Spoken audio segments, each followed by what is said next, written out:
Imagine going out with your friends on a Saturday night, laughing, dancing, making plans for next week. Now imagine that's the last night anyone ever sees you alive. On the morning of August 31st, 2003, a young woman's burned body was discovered in the desert on the outskirts of Las Cruces, New Mexico. She was 22 years old, a graduate student, a daughter, a friend. Her name was Jayann Sepich. And her story doesn't just end with a murder. It ends with a law that bears her name, that has since helped solve thousands of violent crimes across the United States. This is not just a story about who killed Jayann Sepich. It's a story about how one family refused to let their daughter's death be meaningless, and how they changed the country forever. Jayann Sepich was born on February 17, 1981, in Grants, New Mexico. She was, by every account, the kind of person who lit up a room. She loved her family deeply, had a wide circle of close friends, and was passionate about her studies. By the summer of 2003, Katie was a graduate student at New Mexico State University in Las Cruces, where she was pursuing a master's degree. She was athletic, driven, and full of plans for the future.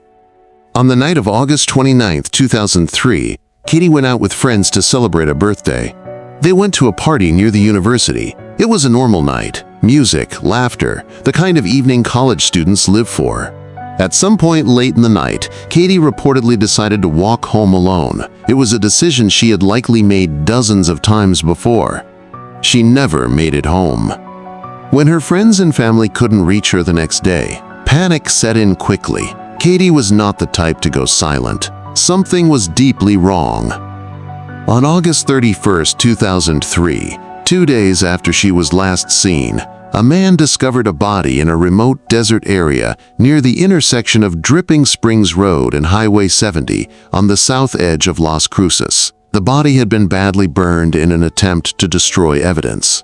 But even through the fire, investigators could tell this was a young woman. She had been sexually assaulted and strangled. Her hands had been bound behind her back.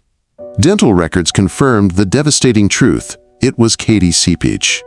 The Doña Ana County Sheriff's Office and the New Mexico State Police launched an immediate investigation. The case was brutal and the scene was difficult.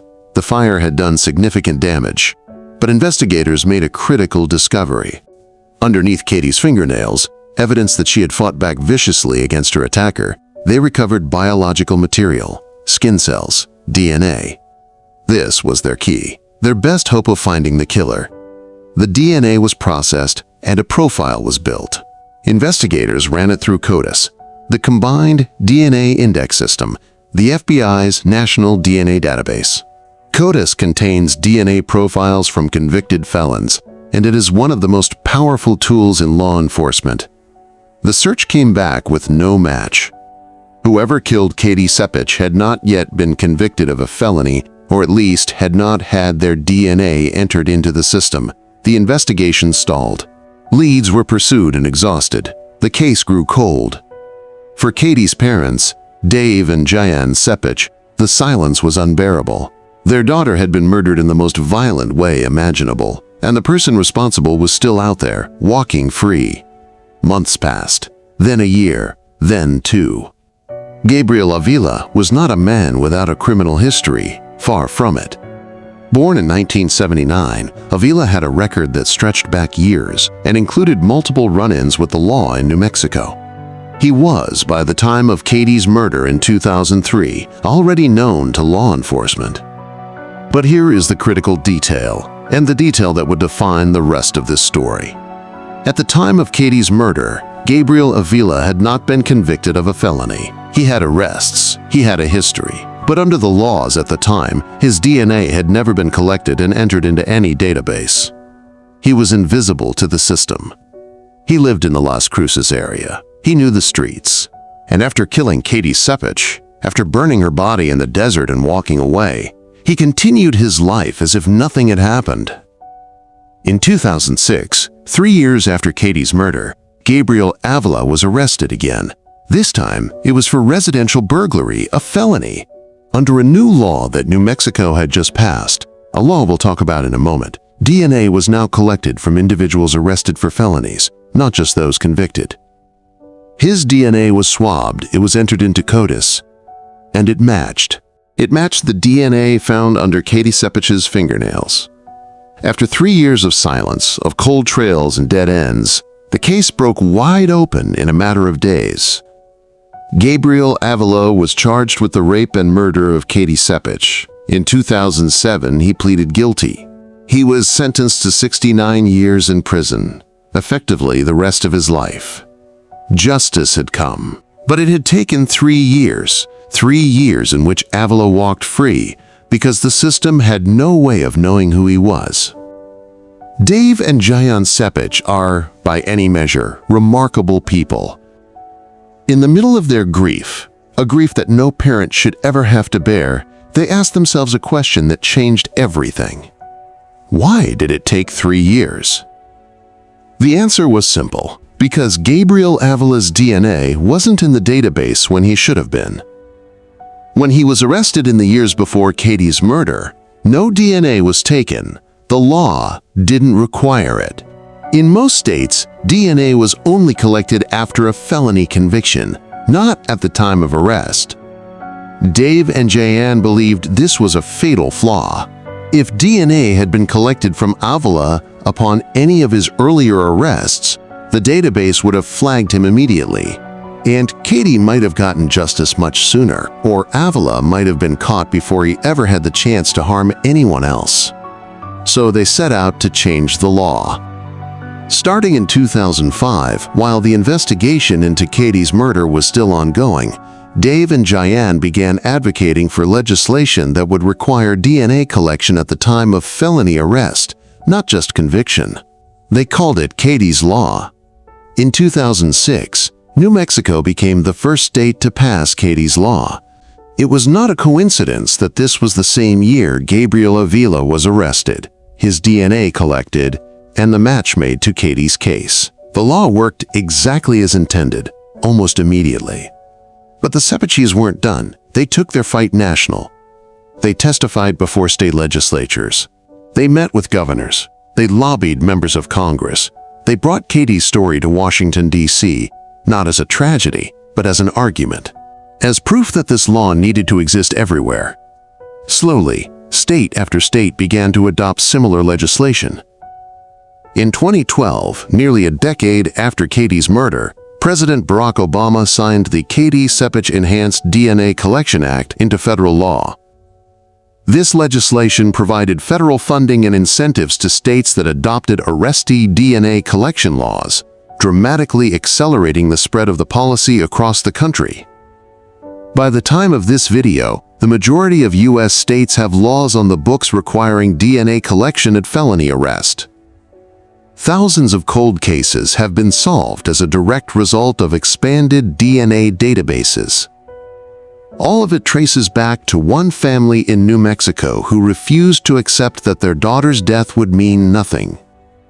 It's worth pausing to understand why DNA collection at arrest rather than conviction matters so much. The FBI's CODIS database works by comparing DNA profiles. When DNA evidence is recovered from a crime scene, investigators build a profile from it and run it through the database. If there's a match to a known individual, the case can move forward. If there's no match, investigators have to wait, sometimes for years, hoping the perpetrator eventually enters the system through a conviction. The problem is that many violent offenders have prior arrests without felony convictions. They might have had charges dropped. They might have plea bargained down to misdemeanors. They might have slipped through the cracks of an overloaded justice system. Under conviction-only DNA laws, those people remain invisible. Under arrestee DNA laws, a swab is taken at the point of felony arrest. If someone in the database committed a prior crime, the match surfaces quickly. Cold cases get solved. Victims get answers. And in some instances, dangerous individuals are removed from the streets before they can harm anyone else. Critics of the policy have raised legitimate civil liberties concerns, specifically around collecting DNA from individuals who are arrested but not ultimately convicted of any crime. It's a genuine tension in a society built on the presumption of innocence, and courts have wrestled with it. In 2013, The U.S. Supreme Court ruled in Maryland v. King that collecting DNA from arrestees is constitutional under the Fourth Amendment, though the decision was not without dissent. The debate continues, but for families like the Sepiches, the human cost of waiting for conviction was made unbearably clear. Gabriel Avila is currently serving his 69-year sentence in a New Mexico correctional facility. The legacy of Jayann Sepich extends far beyond one conviction. The Sepiches founded an organization called DNA Saves, dedicated to advocating for DNA collection policies and educating the public about the role of DNA evidence in solving violent crimes. Dave and Jayann Sepich have spoken at conferences, universities, and legislative hearings across the country. They have channeled their grief into a force for change that is almost impossible to fully quantify. Consider this. As of the mid-2010s, the FBI reported that the expanded CODIS database, expanded in large part due to arrestee DNA laws, had produced over 1 million hits, connecting DNA evidence to known offenders in criminal investigations. Each of those hits represents a potential case solved, a potential victim given justice. Jayann Sepich was one life, one name. One family torn apart on a summer night in New Mexico. But the law that bears her name has touched thousands of lives. Victims who finally got answers, families who finally got closure, investigators who finally got the break they needed. That is a rare and extraordinary kind of legacy. And it came from two parents who, in the depths of unimaginable loss, decided to do something about it. Jayann Sepich went out with her friends on the night of August 29, 2003. She was 22 years old. She was smart and loved and full of life. She had a future ahead of her that we'll never get to see. What we do get to see is what her death meant, not in a way that makes it okay, because nothing makes it okay, but in a way that made it matter. The next time a cold case is solved by a DNA match, the next time a killer is stopped before he strikes again, the next time a family gets a knock on the door and hears the words, "We found who did this," somewhere in that moment, Jayann Sepich's name is part of the reason why. Rest in peace, Katie. Before you go, I want to leave you with a few questions, because I think this case raises issues that we don't talk about enough. Do you think collecting DNA at arrest before a conviction is justified? Or does it go too far? If DNA had been collected from Gabriel Avila years earlier, do you think his arrest would have prevented Katie's murder altogether? Or do you think he still would have slipped through? And here's one that really stays with me. How many other Gabriel Avilas are out there right now? People in the system, with priors, whose DNA has never been collected, and how many crimes are going unsolved because of it? Drop your thoughts in the comments below. This is exactly the kind of case where I genuinely want to know what you think. If this story moved you, if you think Katie's story deserves to be heard, the single best thing you can do right now is hit that subscribe button. Every subscriber helps stories like this reach more people, and for families like the Sepiches, who have dedicated their lives to making sure Katie's name isn't forgotten, that reach matters. Thank you for watching. I'll see you in the next one.